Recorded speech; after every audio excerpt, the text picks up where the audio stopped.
optimale. Je vous souhaite une excellente journée à tous.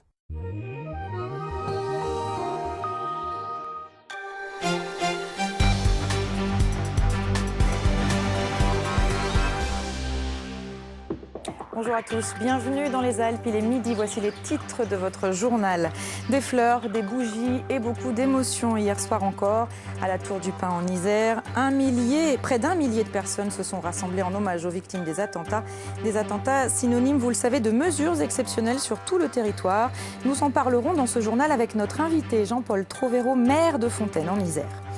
La neige et le froid s'annoncent dès ce week-end. Nous verrons que certaines associations solidaires s'inquiètent. C'est le cas par exemple à Chambéry où la cantine savoyarde dresse un constat déjà alarmant. Elle lance un appel à l'aide aux particuliers comme aux entreprises. Et puis un coup d'œil sur votre météo de l'après-midi et je vous le disais, ça se gâte. Fini le soleil et la douceur en plein mois de novembre. Ça commence avec de la pluie, vous l'avez constaté, une pluie intense. Cet après-midi, les températures oscillent entre 12 et 17 degrés avant une chute vertigineuse dans la nuit. Mais d'abord, retour sur cet hommage rendu hier soir en Isère. Hommage aux victimes des attentats de Paris. Près de 1000 personnes rassemblées à la Tour du Pin pour une cérémonie animée par les plus jeunes, écoliers et lycéens qui ont lu des textes ou des poèmes avant une Marseillaise entonnée par la foule. À presque une semaine de ce terrible vendredi noir, l'émotion était encore très présente. Beaucoup de fleurs et de bougies également déposées devant le monument aux morts illuminé aux couleurs du drapeau français. Et puis à une semaine des attentats, c'est une première en France. Ce vendredi, tous les imams sont invités à parler d'une même voix dans leur prêche. Nous retrouvons en direct de la mosquée de Fontaine Mohamed Laakri, président du Conseil des imams de l'Isère. Bonjour. Vous allez prêcher dans quelques minutes devant les fidèles. Quelles paroles allez-vous porter aujourd'hui ? Bonjour. Tout d'abord, avant de commencer, je présente mes sincères condoléances aux victimes de cet attentat horrible et abject.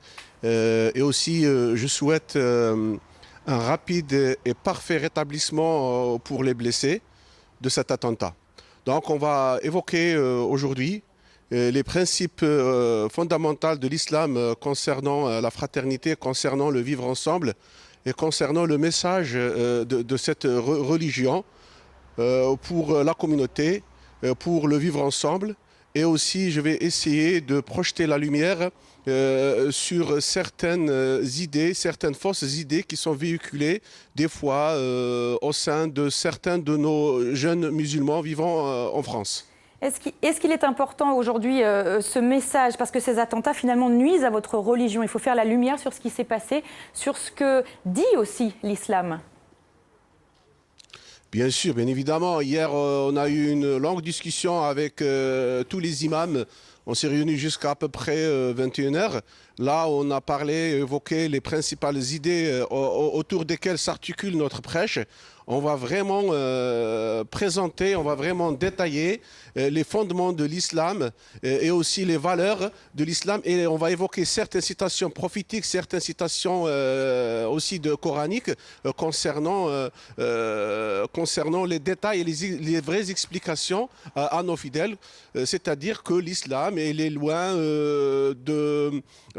de prêcher la haine, il est loin de prêcher l'assassinat ou le meurtre, etc. Merci beaucoup Mohamed Laakri, président du Conseil des imams de l'Isère. Vous étiez en direct de Fontaine, merci beaucoup. Et dans le contexte actuel, impossible de faire comme si les attentats n'avaient pas eu lieu. Impossible donc de garantir la sécurité des 3 millions de personnes qui participent chaque année à la Fête des Lumières à Lyon. L'événement a donc été annulé. Il sera remplacé par un hommage aux victimes. Reportage de Nabila Wadi et Sandy Goldstein. Un crève-cœur sans doute, une première en tout cas. Jamais la Fête des Lumières, moment incontournable de la vie lyonnaise, n'avait été annulée. Mais jamais non plus depuis la fin de la Seconde Guerre, la France n'avait eu à subir des attentats aussi meurtriers que ceux qui ont touché Paris la semaine dernière. Dans ces conditions, l'annonce de Gérard Collomb ce matin était davantage une confirmation qu'une surprise.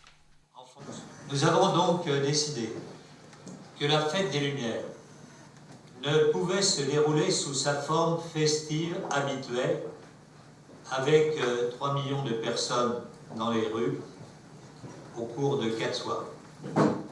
Nous avons donc décidé de la reporter à l'identique en décembre 2016. Cette décision a des conséquences économiques, notamment dans le domaine touristique. Mais je pense qu'en tant que citoyen, chacun comprendra que nous sommes dans une situation exceptionnelle. Un report inéluctable. Le maintien aurait été déraisonnable en termes de sécurité et de toute façon impossible à assurer.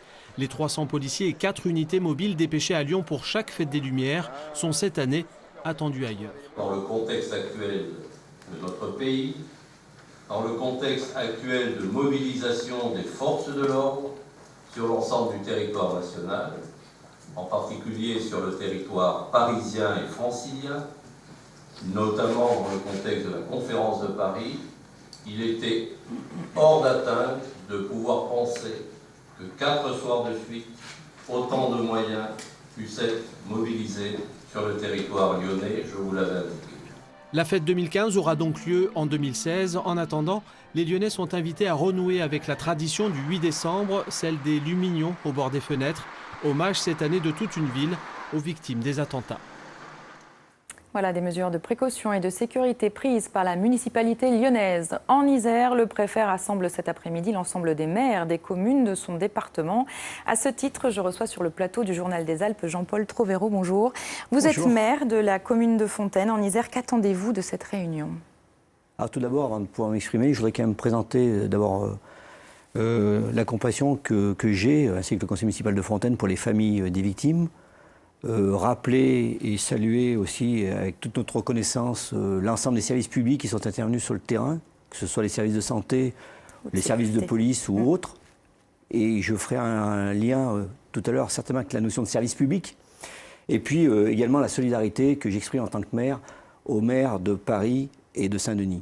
Alors pour cet après-midi, pour cette réunion de cet après-midi, nous allons écouter attentivement ce que M. le Préfet va nous dire, dans la continuité de ce que déjà le Président de la République, M. Hollande, et accompagné de M. Valls, nous ont dit il y a 2 jours, puisque j'étais à Paris au rassemblement des maires. Ce n'est pas vraiment le congrès des maires, parce que le congrès des maires, que tel était annulé. Non, c'était un rassemblement des maires avec leur écharpe tricolore dans un contexte que vous connaissez. Donc écoutez M. le Préfet avec attention. Et puis voir comment ensemble nous pouvons faire en sorte que nous retrouvions un peu de sérénité et surtout que nous puissions rassurer nos populations. De quoi avez-vous besoin justement pour cette sérénité et ce besoin de rassurer la population concrètement? Alors concrètement, dans les mesures annoncées par M. le Préfet ou par le Président de la République, bon, il y a l'histoire de armer ou pas la police municipale. La police municipale de Fontaine est armée depuis 1978, donc il y a des armes de catégorie C. Quel bilan vous en tirez, vous? Vous savez, ce ne sont ni des shérifs ni des cow-boys, bien au contraire. Ce sont d'abord déjà des personnes formées. Je rappelle néanmoins que ce n'est pas parce que la police municipale est armée qu'elle doit se substituer à la police nationale, chacun dans ses missions et dans ses prérogatives. C'est plutôt de la prévention de nos polices municipales que nous attendons, de la prévention, de l'information, de la discussion, de la cohésion avec nos habitants sur le terrain concrètement.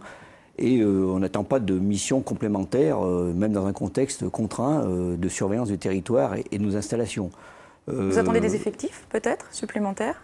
Nous avons actuellement 10 policiers municipaux et une personne qui est au secrétariat accueil, donc une 11e personne qui n'est pas policière municipale, mais qui fait quand même un rôle d'orientation et d'écoute. Mais aujourd'hui, pour répondre à ces demandes de M. Hollande, peut-être celle du préfet, est-ce que vous ressentez ce besoin de moyens aussi?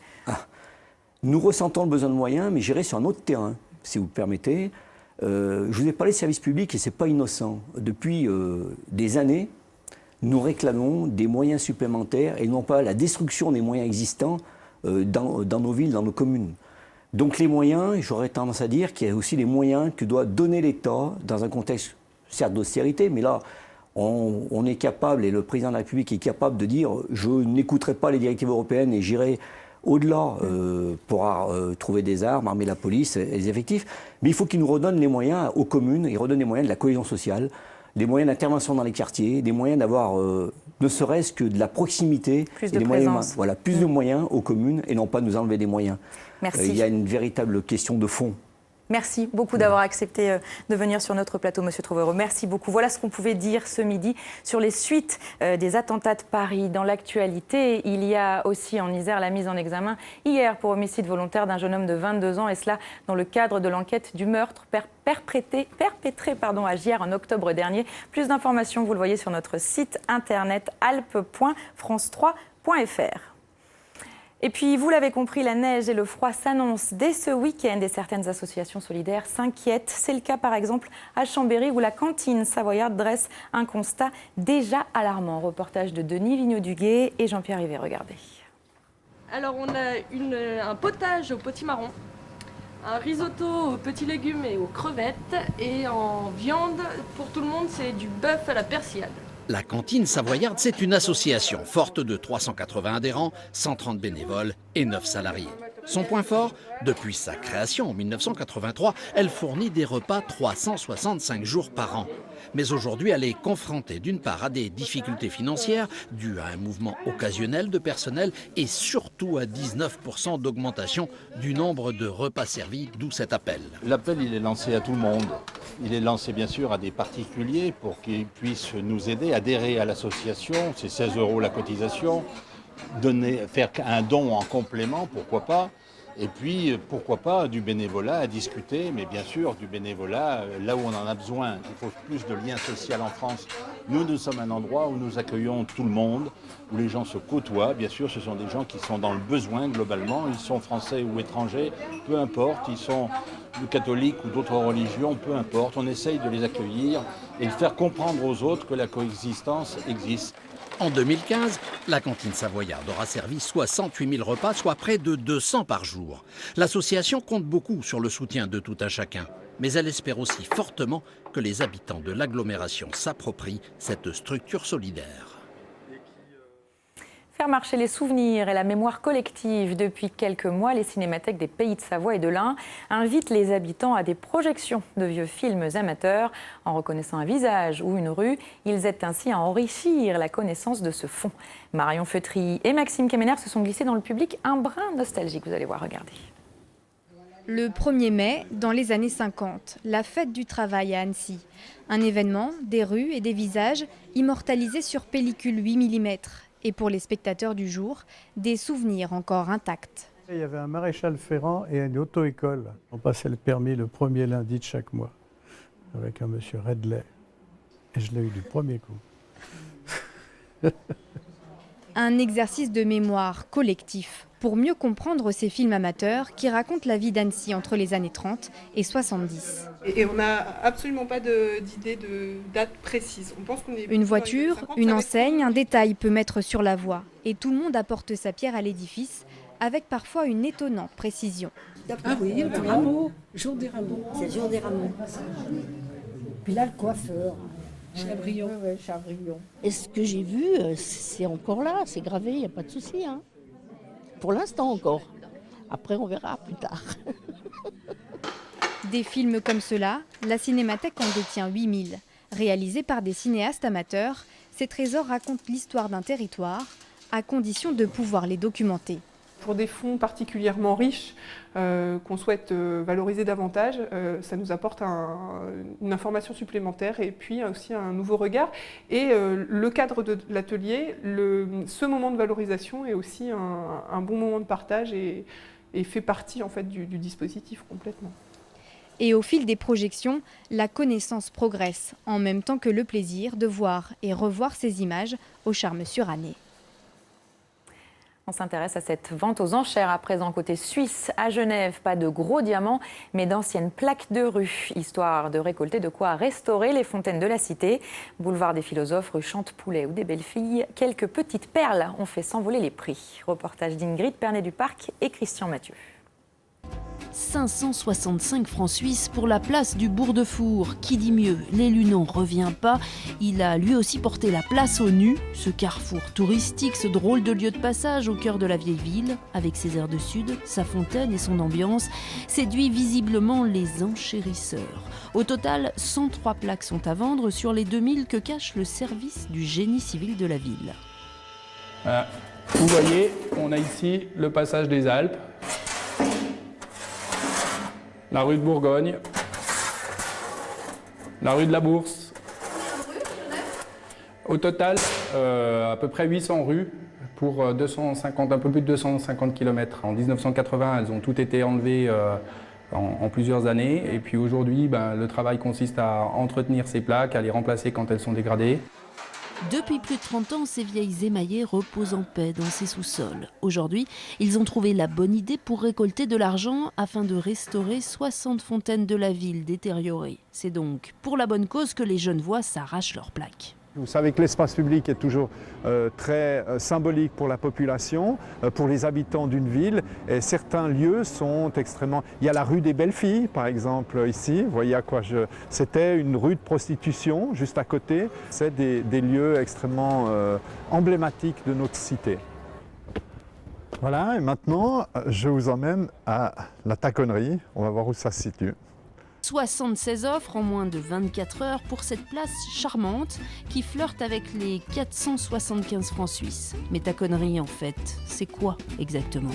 Le tacon, c'est une pièce de cuir qu'on mettait sous les semelles pas pour rehausser les habitants de cette cité, mais pour boucher les trous sous les semelles. Et donc, taconnerie, on l'a réparée ici. Si certains fuient taconnerie, d'autres se l'arrachent sur le net. C'est vrai que d'avoir dans son salon taconnerie, ça permet de l'identifier et puis pas de se retrouver face à elle. Voilà, c'est dit. Nous partons à présent pour le massif des Écrins qui s'étend de l'Isère aux Hautes-Alpes. 3 alpinistes guides de haute montagne y ont en effet ouvert une nouvelle voie sur la face nord du pic sans nom. Et cela après une ascension difficile, 3 jours de grimpe semés d'embûches. Une aventure humaine aussi riche qu'extrême que nous racontent Mekioussa Boudjema et Fabien Madigou. Devant eux, un mur de roches et de glace, 1000 mètres de défi. On a mis 3. Je peux pas le faire avec lui. À force de volonté, ancrage après ancrage, la face nord du pic sans nom se laisse peu à peu dompter. Là, sous le relais. Sous la mousqueton rouge. Là, voilà. C'est bon, là. À gauche, à gauche, à gauche. 3 guides professionnels, 3 jours de bivouac, 24 heures de pure ascension pour une naissance à 3810 mètres d'altitude, baptisée le prestige des Écrins. On aperçoit le soleil final. Un challenge mûrement réfléchi depuis décembre 2014. Il commence ici, au cœur du massif des Écrins. La vallée du glacier blanc sur notre droite et la vallée du glacier noir. C'est le même départ que la marche d'approche du fameux jour. Le 19 octobre dernier, c'est parti pour 4 heures de marche d'approche. On part avec un pactage de 12-13 kilos chacun sur le dos. Et voilà, on se pose déjà des questions alors qu'on n'a pas vu la face, on a en référence que des photos. C'est ce qui nous a permis de se dire, bon allez, faut la tenter là rapidement avant que d'autres le fassent. Le trio enchaîne les imprévus, les difficultés soutenues, croise même une avalanche. L'aventure est rendue possible parce qu'ils sont complices et complémentaires. Allez Ben. À 3, c'est mieux, c'est l'idéal. Parce qu'il y en a un qui se repose, un qui assure, un qui grimpe, et puis on tourne comme ça tout le temps. Et comme ça, il n'y en a jamais un qui est fatigué, quoi. Un partage et des sensations qu'ils se promettent de réitérer. À leur horizon, les ombres d'autres sommets se font déjà désirer. C'est la fin de ce journal des Alpes. Merci de l'avoir suivi. L'information continue sur notre site internet alpes.france3.fr. Ce soir, 19h, c'est Aurélie Massé que vous retrouvez pour un nouveau point.